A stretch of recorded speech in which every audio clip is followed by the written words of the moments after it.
برادران اسلام، گزشتہ خطبہ میں آپ کے سامنے یہ بات رکھی تھی کہ برائی کے جواب میں اچھائی سے پیش آئیں۔ اگر کوئی آپ کے ساتھ برا سلوک کرتا ہے تو جواب میں برے سلوک سے پیش نہ آئیں بلکہ اچھے سلوک سے پیش آئیں۔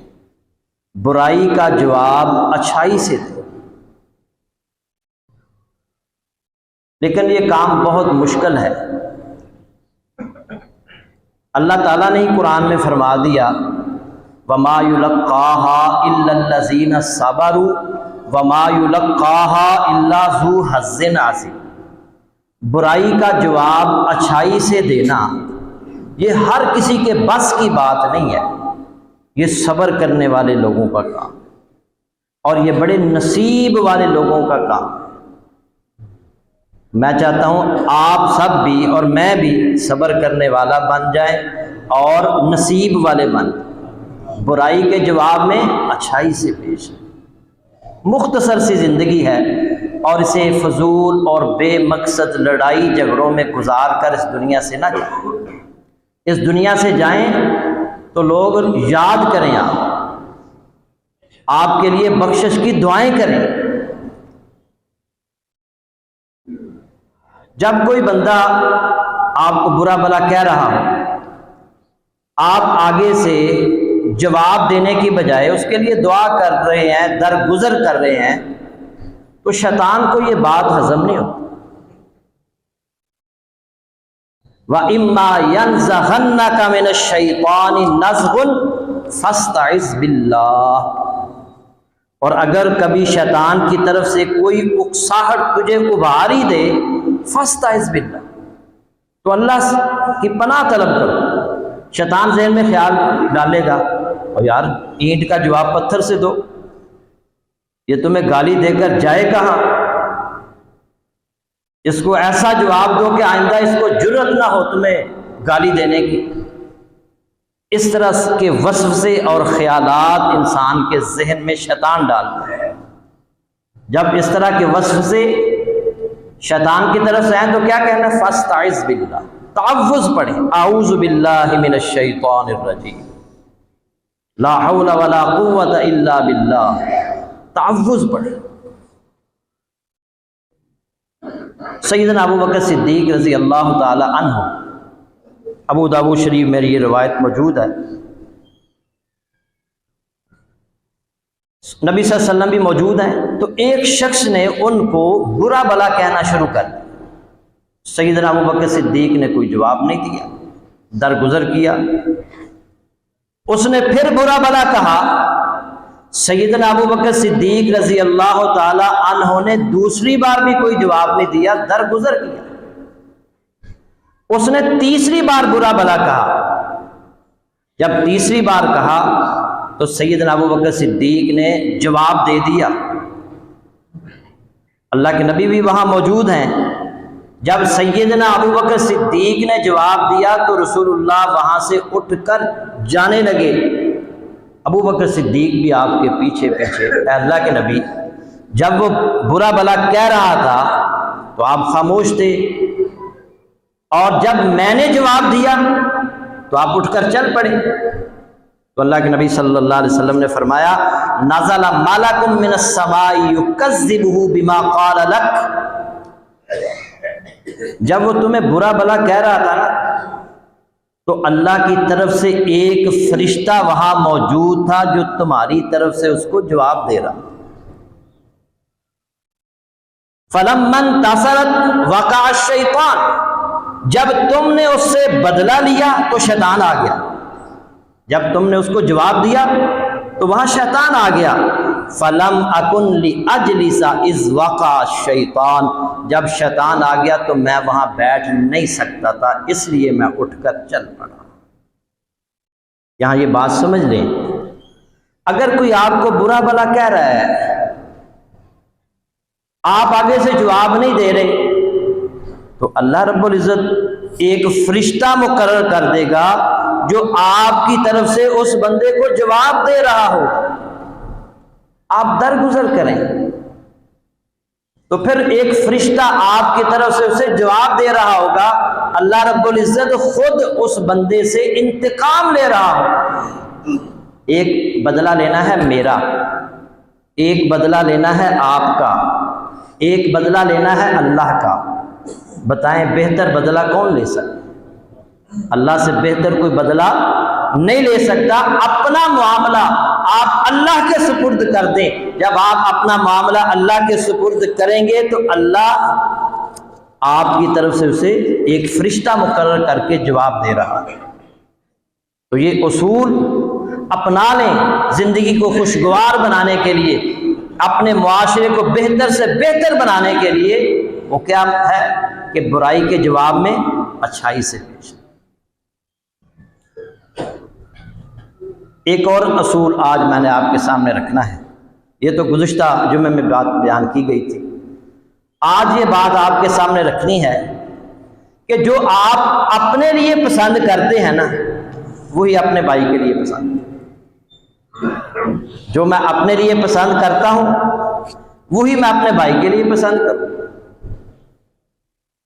سیدنا انس بن مالک رضی اللہ تعالی عنہ بیان کرتے ہیں کہ رسول اللہ صلی اللہ علیہ وسلم نے فرمایا، بخاری مسلم میں یہ روایت موجود ہے، لا یؤمن احدکم حتی یحب لاخیہ ما یحب لنفسہ. لا یؤمن احدکم حتی یحب لاخیہ، تم میں سے کوئی شخص اس وقت تک مکمل ایماندار نہیں ہو سکتا جب تک اپنے مسلمان بھائی کے لیے وہی پسند نہ کرے ما یحب لنفسہ، جو اپنے لیے پسند کرتا ہے. بہترین اصول، بہترین حدیث. آپ مکمل ایماندار بنیں گے، اور اگر ایسی صورت نہیں ہے تو اس آپ کا ایمان نامکمل ہے، ناقص ہے. جو چیز مجھے اپنے لیے پسند ہے وہ اپنے بھائی کے لیے پسند کروں گا تو پھر ایک کامل مومن بنوں گا. نبی صلی اللہ علیہ وسلم نے سیدنا ابو ہریرہ رضی اللہ تعالی عنہ کو کچھ ہدایات دی. ترمذی کے اندر یہ ہدایات موجود ہیں. ان میں سے ایک ہدایت یہ بھی تھی، آپ نے فرمایا وَأَحِبَّ لِلنَّاسِ مَا تُحِبُّ لِنَفْسِكَ تَكُنْ مُسْلِمًا. آپ نے فرمایا تم جو کچھ اپنے لیے پسند کرتے ہو وہی دوسروں کے لیے پسند کرو گے، تَكُنْ مُسْلِمًا، پھر تم مسلمان بنو گے. مسلمان بننے کے لیے کیا بتایا آپ نے کہ جو اپنے لیے پسند کرتے ہوئے اپنے بھائی کے لیے پسند کرو، پھر کیا بنو گے تم؟ پھر مسلمان بنو گے. تکن مسلمن، پھر مسلمان.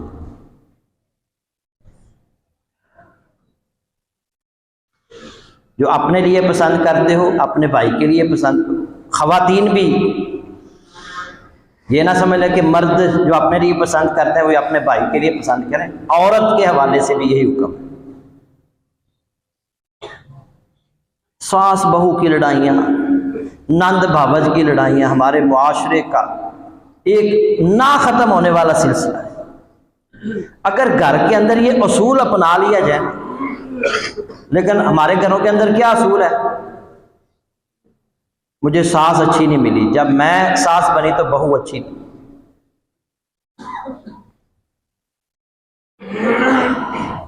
آپ اگر بہو ہے تو وہ یہ سوچے کہ اگر میں اس کی جگہ ہوتی تو میری بہو میرے ساتھ اس طرح کا سلوک کرتی تو مجھے پسند ہوتا. اور ساس بھی سوچے کہ اگر میں اس کی جگہ ہوتی اور میری ساس میرے ساتھ اس طرح کا سلوک کر رہی ہوتی تو مجھے کتنی جو ہے نا وہ میرے لیے کتنا الجھن ہوتی ہے، میرے لیے کتنے مسائل پیدا ہوتے. تو گھر کے اندر بھی، اپنے گھر کے اندر اس طرح ساس بہو نند بھاوج شوہر جو ہے بیچارہ سارا دن کام کاج کر کے تھک ہار کر گھر میں آتا ہے اور پتہ چلتا ہے ماں کا بھی منہ بنا ہوا ہے اور بیوی کا بھی منہ بنا ہوا ہے اور اس کا سکون برباد ہو جاتا ہے۔ وہ پھر باہر نکل جاتا ہے، کہتا ہے مجھے اس معاملے میں مت الجھاؤ، میں باہر سے تھکا رہا آتا ہوں، آگے سے تمہاری لڑائیاں ہی نہیں ختم۔ تو گھروں کے اندر بھی اس اصول کو اپلائی کریں، اور یہ ایک ایسا عمل ہے جو جہنم سے بچانے والا اور جنت میں لے جانے والا ہے۔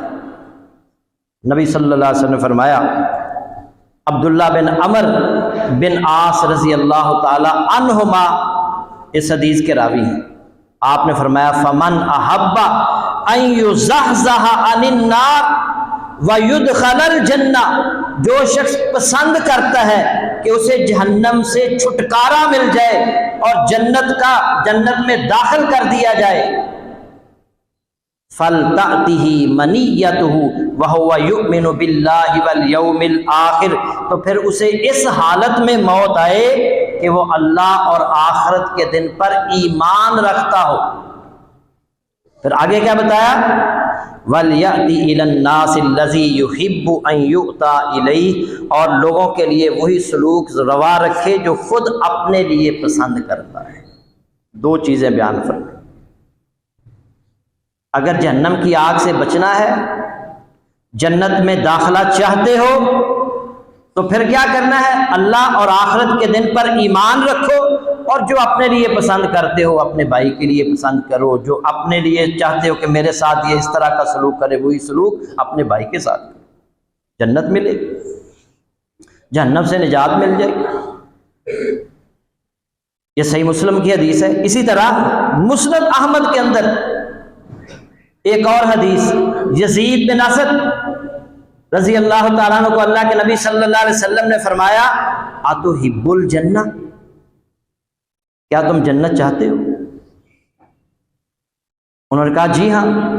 تو آپ نے فرمایا فَأَحِبَّ لِأَخِيكَ مَا تُحِبُّ لِنَفْسِكَ، جو تم اپنے لیے پسند کرتے ہو وہی اپنے بھائی کے لیے بھی پسند کرو تو تمہیں جنت مل جائے گی۔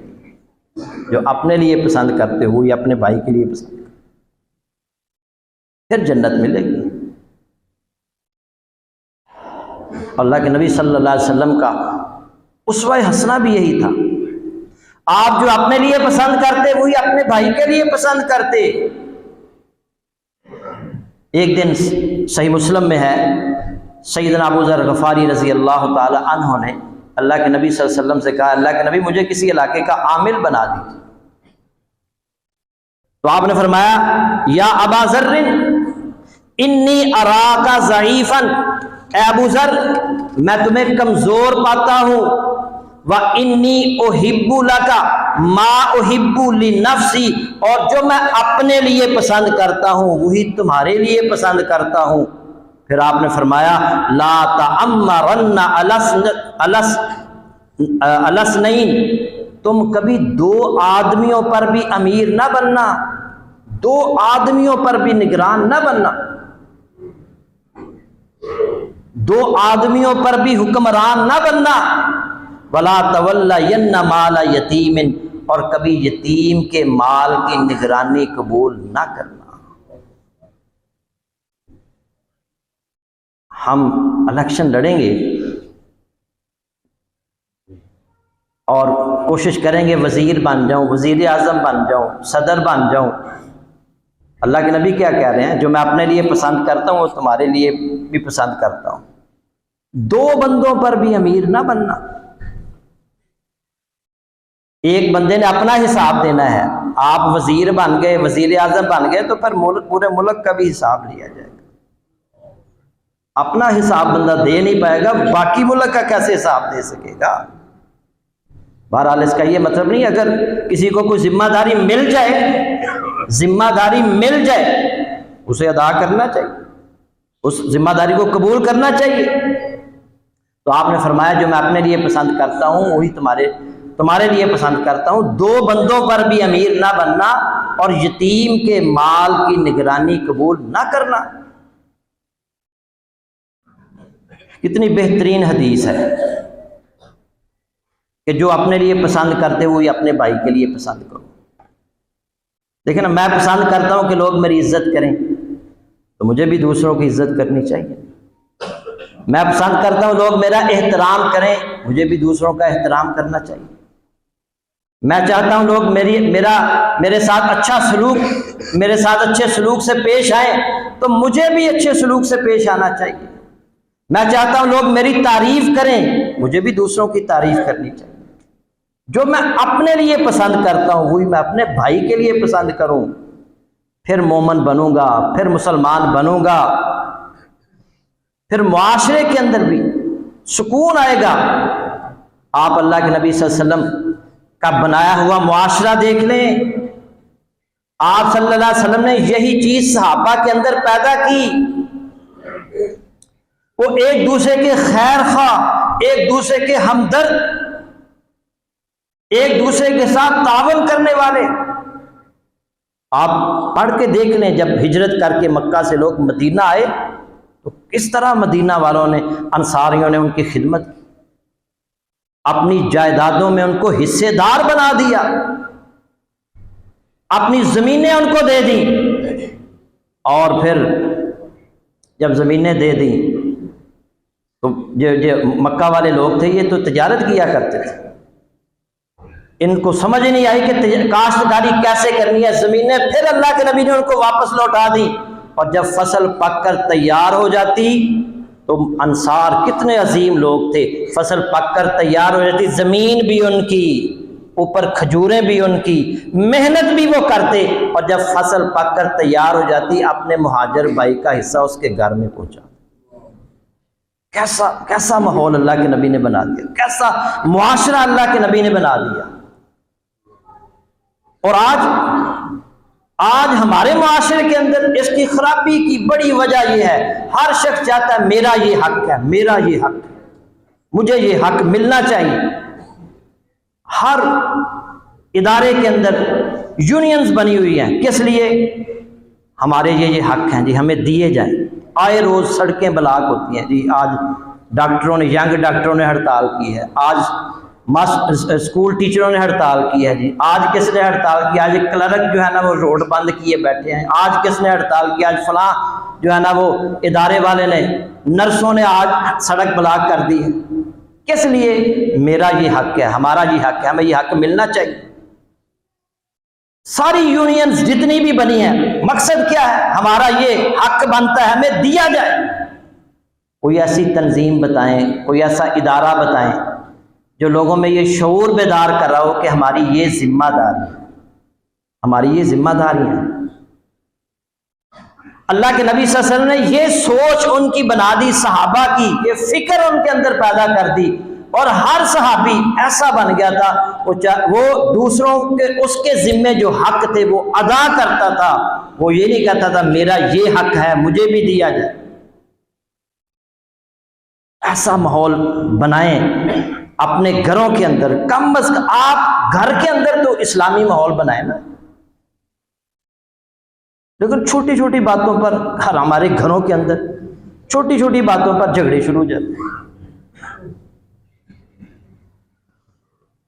تو میرے بھائیوں، اپنی ذمہ داریوں پر دھیان رکھیں، جو اپنے لیے پسند کرتے ہیں وہی اپنے بھائی کے لیے پسند کریں۔ جنگ یرموک کا واقعہ ہے، ایک صحابی پانی کا مشکیزہ لے کر وہ زخمیوں کے پاس آ رہے ہیں پانی پلانے کے لیے۔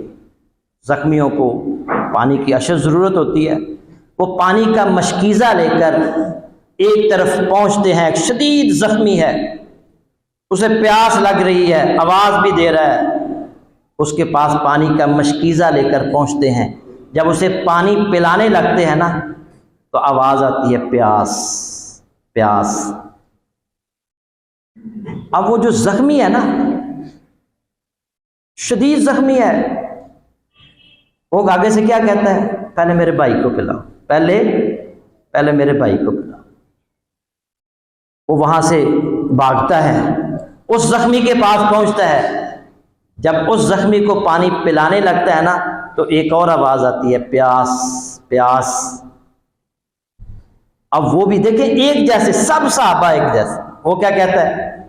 کہتا ہے پہلے میرے بھائی، مجھے چھوڑو یار، پہلے میرے بھائی کو بلاؤ، ہو سکتا ہے اس کو زیادہ پیاس لگے.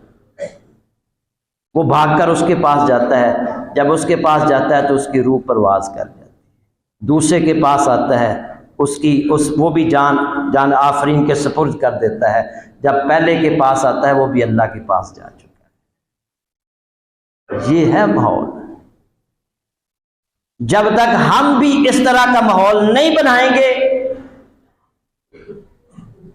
اس وقت تک تبدیلی آنے والی نہیں، ہمیں امن اور سکون ملنے والا نہیں. امن چاہیے، سکون چاہیے. اللہ کے نبی کے دیے ہوئے جو اصول و ضوابط ہیں، جو اسلام نے ہمیں اصول دیے ہیں، اگر ہم ان کو اختیار کرنے والے بن جائیں، جو میں اپنے لیے پسند کرتا ہوں یا اپنے بھائی کے لیے پسند کروں، برائی کے جواب میں اچھائی سے پیش آؤں، کتنے بہترین اصول ہیں. تو میرے بھائیوں، یہ صرف بیان کرنے کے لیے یا جو ہے نا وہ بیان کرنے کے لیے چیزیں نہیں ہیں، عمل کرنے کے لیے. تو مجھے بھی اور آپ کو بھی عمل کرنا چاہیے. اللہ تعالیٰ مجھے اور آپ کو اس کی توفیق عطا فرمائے. مزید آئندہ جو جمعہ ہے نا، اس میں یہ بتایا جائے گا کہ نصیحت کرنے کا طریقہ کیا ہے. ہمارے یہاں نا ہماری مساجد کے اندر کوئی بندہ آ گیا نا نماز پڑھنے کے، فرض کریں وہ نماز کوئی سنت اس کی میں کمی ہے یا نماز میں کوئی خامی ہے، تو ہم اس طریقے سے اس کو نصیحت، بلکہ حملہ اس طرح کا تیری نماز ہی نہیں. تو انشاءاللہ آئندہ جمعے میں یہ آپ کے سامنے یہ اصول رکھا جائے گا کہ اللہ کے نبی صلی اللہ علیہ وسلم نے نصیحت کیسے صحابہ کو کی، اس کا طریقہ کیا تھا. اللہ تعالیٰ جو سنایا ہے اس پر عمل کی توفیق عطا فرمائے. وآخر دعوانا الحمدللہ رب العالمین.